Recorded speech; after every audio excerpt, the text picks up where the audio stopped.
तर सगळी गोष्टी मनात ठेवून सगळ्या गोष्टी गिळून स्वामी साहेबांचं आरोग्य आजही अबाधित आहे 77. कुणाला किती आरोग्य लाभलंय हे आपण सांगू शकत नाही, पण एक महाराज त्या कुटुंबासाठी युधिष्ठिरासारखं राहतात. कोणाला बोलणार नाही, कोणाला टाकून बोलणार नाही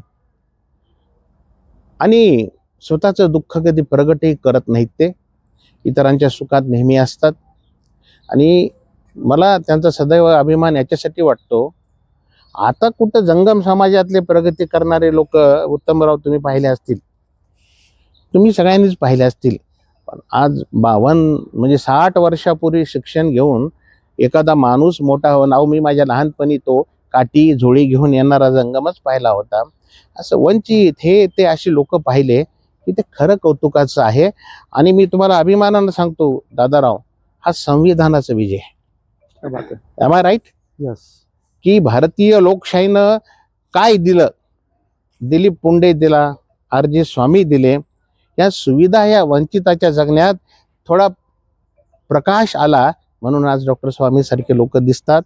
नाहीतर आजादी तो मिली थी आधी रात में, अब तक सबेरा क्यों नहीं हुआ, ही परिस्थिती बाजूच्या किलबिल नगर मध्ये आहे.